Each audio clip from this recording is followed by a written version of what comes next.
just stand there for 10 minutes and then go to the bar, I'd be all right. See, yeah, and I think in Europe especially, it's quite, well, it's expensive, isn't it? And, it's crowded. And it's crowded, but it is quite ritzy, whereas in America, when I lived in San Francisco, I skied quite a lot at Lake Tahoe and Yosemite, and the Americans are very casual about everything.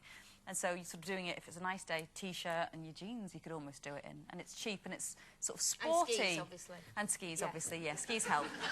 But it's kind of seen as sporty. It's not kind of ritzy. But so I enjoyed it. I did like it. Canada's like that too. And my boys just saw it as another way of kind of spending money, really. They loved the shopping, and I hated it. But I knew I'd got to do it as a good mother. I just saw that T-bone thing swinging, and I was so geared up to jumping off. When do I jump? Do I jump off now? I'm thinking, oh, I've got to go round again. Oh! But I had to go and sit down, have a large hot chocolate and a packet of chips. This was 6 o'clock in the morning or something.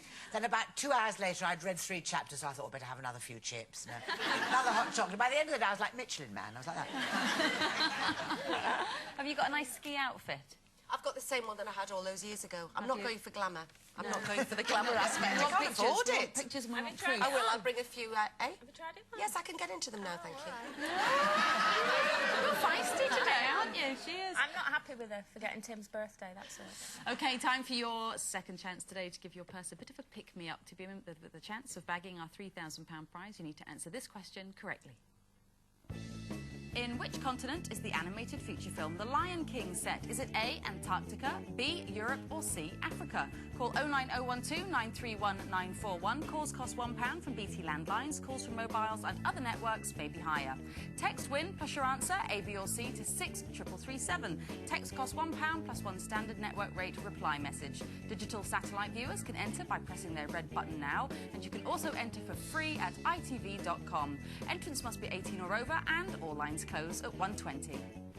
Good luck. The correct answer and the winner's name will be on our website next week. Now, there's a new book out which tries to explain how to have teenagers and yet stay sane. It says that 74% of teenagers tell their parents little or nothing about their boyfriends or girlfriends. But when it comes to the secret lives of our teenagers, do we really want to know it all? Do you think you do know it all, Linda? No, I don't think I do want to know it all, really. But I found a very good wheeze was to have, as a single mum, obviously, but was to have lots of people round to Sunday lunch. So a big long table and everybody get chatting and a bit of wine would flow. And where I might say to my son, or, you know, so how was last Saturday? He'd go, fine. And that would be the end of the conversation. If somebody he didn't know very well asked him down the other end of the table, he'd tell them. And then he'd, like, you know, he'd say, oh, and there was this bouncer who threw me against a wall, and then we got done for... And I'd stop talking at the other end. That works a treat. But I think in the main, they do start to self-edit. And I think probably it's better you don't... I mean, again, you know, when they've come back late at night and you're up waiting and they've had a few and their tongues are loose, you know, it's, oh, I love you, Mum. And then it all comes out and you're, really? Oh, where was that? Fine. And in the morning, you know, you say, so that was good then, you did this, this, this and this. What? I think you're right about the self-editing. From a sort of sexual point of view, Matthew is very open with me. And because although he's nearly 19, part of me wants to go la la la as if I just can't imagine him doing it. But I know that he is, and he's very careful, and we do have quite open and frank discussions. But the things he doesn't tell me, a bit like you've just said about your boys, is when his mate says, you know, oh, God, it was so great that Matt was with me at the hospital till 5 o'clock in the morning, you know. I go, what do you mean? And Matthew turns into some kind of vigilante force in the village at night and tries to stop all these fights and everything, you know. So he doesn't sort of tell me that. But he's very frank. I was always very frank with my parents, I think, as well. Yeah. And I had parents who, if my friends had a problem when we were teenagers, they could go to my mum to talk about things. So I've tried to encourage that in Matthew. We had dinner in London last week. And because, you know, we live in a busy household and we've got Louis, the devil child at 6 years old, who takes up quite a lot of time. Now, I am dreading his teenage years. I mean, the Omen has got nothing on that child at the minute. But... he's lovely. Yes, he's lovely with you. And he just doesn't like you. Well, get over it. What about your boys, though? Because you do have a very... open, I honest do, and I think relationship with mine them. stems from the fact that my parents weren't good. You know, I didn't tell my parents anything. It was just, you just didn't discuss things like sex or any kind of, you know, physical Personal or medical personal worries with them. You just didn't. And I always remember as a kid thinking, you know, if and when I have children, I want to make sure that they can feel they can always come to me with whatever is worrying them or troubling them. And like you're saying, they do now, and they do tell me lots of things where you think, oh, I wish I'd have been a bit more like my parents. Because you don't want to go, You don't want to look beg your horrified. pardon. Yeah. So you go, really? And what time is the appointment at the clinic? You know, it is one of them. Well, obviously, I'm a long way away from the teenage years with mine, but is there a point... You want to be their friend so that they feel they can open up and talk to you, obviously, but there has to be boundaries. Yeah. I mean, you always need to be the parent, not the friend. Yeah, because when it comes to discipline... Yeah, and I do say to them, you know, we've had that conversation as well, that, you know, there are certain things that I am their mum, you know, first and foremost, and there has to be that line. Yeah. You know, so that they know that there are certain things that they'll tell me and they will get a lecture about it, or...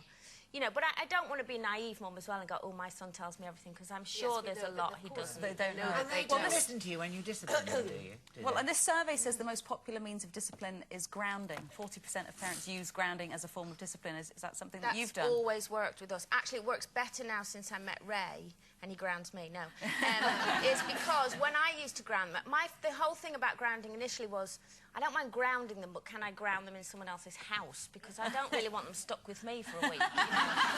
So I used to think, right, you're grounded round at your auntie's. But also now, and then what I'd do is, so you'd ground them for a week, and after 2 days, when they've gone back to being angel child, and they go, yeah, my friends have phoned, I've told them I'm grounded, and you go, go on then. You've been good.